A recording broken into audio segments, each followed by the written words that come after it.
Hi, I'm Colin and welcome to How to Paint Watercolours. So if you're ready, we'll get started and we'll paint this one.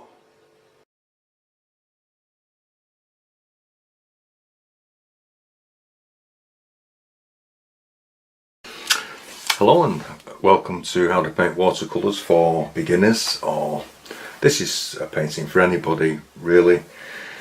And what I'm trying to show you in this series of paintings is strength of colour. Don't be frightened of putting colour on. I've stretched the paper. This is £140 Bockingford, and I'm just taking off the excess with a damp brush. As you can see, with a damp brush you can do that with it. So I'm just taking the excess off and leaving a very, very thin film of water. Take any brush that you feel comfortable with. I'm just using a dagger brush because I bought them and I love them. But you can use a flat brush, a big round brush, a mop brush, any brush you like. This is Hansa Yellow, and straight into the Hansa Yellow is Turner Red with a touch of alizarin crimson and pearl orange. If you don't have pearl orange, you can use cadmium orange. It really doesn't matter. Both sides, bring it in. I've got the board laying flat. I want all this just to gently merge together, a bit like that. Touch more in the bottom because the water is a larger area than the sky. Don't be frightened of getting plenty of colour on, because with the film of water it will dry lighter,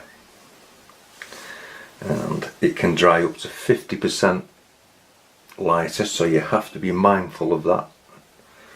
But like I said, do not be frightened of putting colour on. Some people are. Then into the top of that, this is Turner Red again with alizarin crimson and with a touch of brown madder. And we're just going to stroke that in. As you can see, it's stronger. Then I'm going to wash the brush into this. This is ultramarine violet on the top.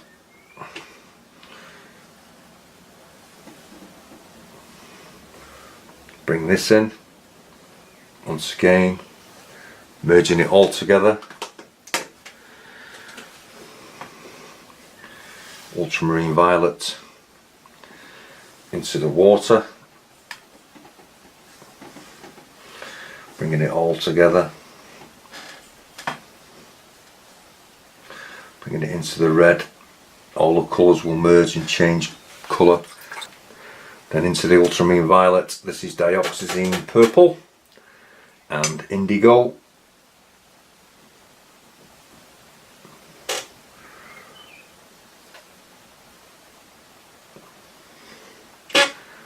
Same on the bottom.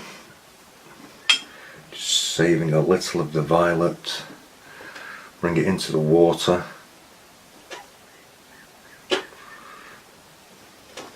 We're going to allow this to dry. Now that your background has dried off somewhat, you can see how vibrant that is, but it has died down at least 30% and it's not quite dry yet, as you can see in areas here. But this is just some indigo on burnt umber, and I'm just bringing it into some clean water as I want to thin it out. And then we come to put some background trees and bushes in. Just test to see how weak or strong this is.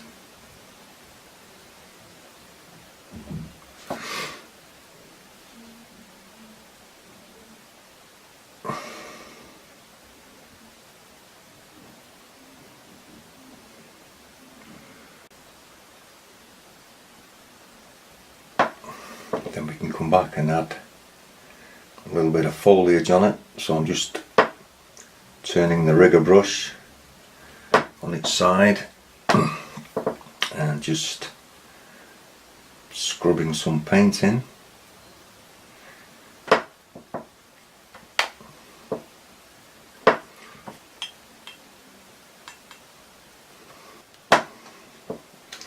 Then with some stronger indigo and burnt umber, put a closer tree in.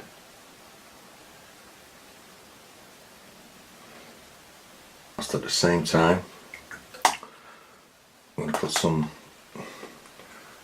clean water along the bottom. Some clean water along the outline of your elephant. Then with the stronger colour of indigo and burnt umber, we add this to the shadow of your elephant.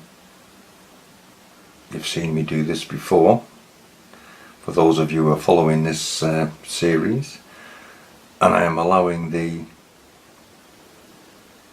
indigo and burnt umber to weaken in the water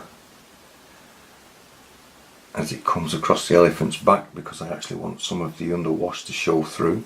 Don't be frightened of getting plenty of colour on. This is what this series really is all about. Strengthen up your trees because you want the tree to stand out fully.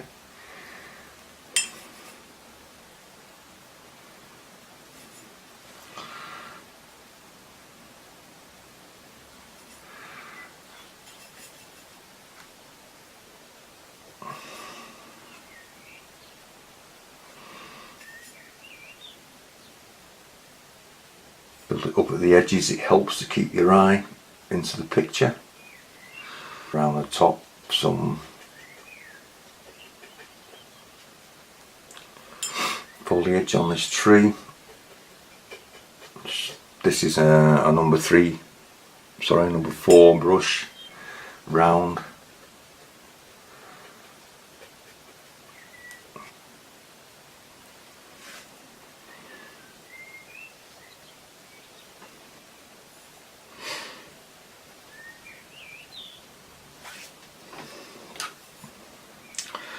As we strengthen up the areas, just put that down for a moment, just dip into the paint that's already there with your rigger.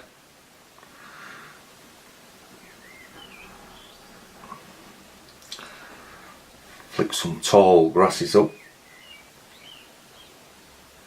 strengthen it up in areas where you feel it is necessary.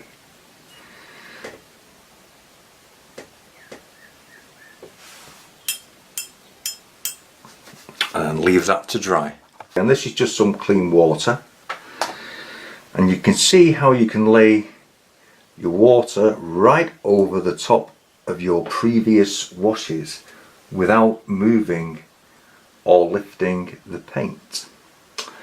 And I'm just adding this in very slowly down here, and I'm going to show you how you get total control of how to manipulate your colour.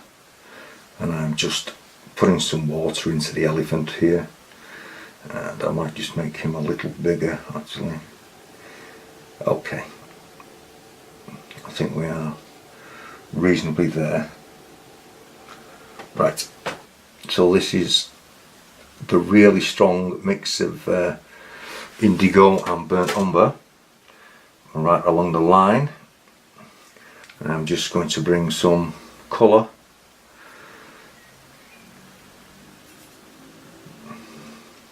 so it's slightly uneven. Plenty on into the reflection of your elephant. Plenty on. Don't be frightened of getting colour on your painting.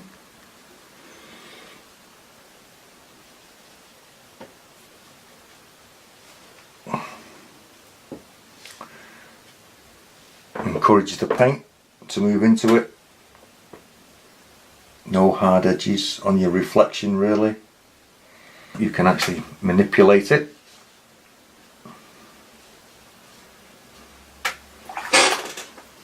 dry your brush completely. Take the hard edge of the water out, feed it in colour.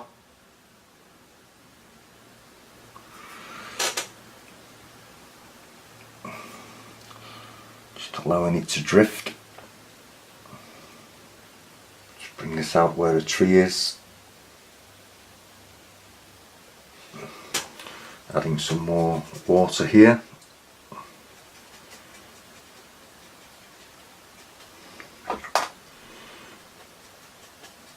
Very, very quickly. Dropping some more of the colour in places, not everywhere.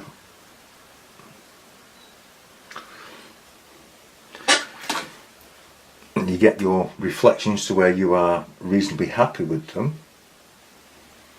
Softening some edges off. Encouraging it to flow in others. Okay. You can lie your board flat, softening the edges of the water as you go. Rig a brush, just load it with paint, but start inside the reflection, and you can pull your grasses out into the damp paper. The edges of these will soften. No detail.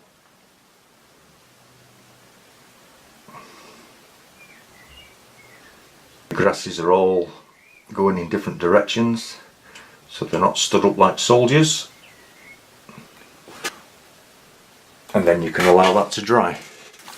Okay, once your painting is dry, you can just put a few wind lines in across the surface just to break up the reflection, and you get to the good bit now and sign it. Once you've signed it, you can put it in a mount and frame it. Thank you very much for watching. Hope you've all enjoyed this video, and if you have, please have a look at some others that I have made, and for further painting videos please subscribe. Thank you.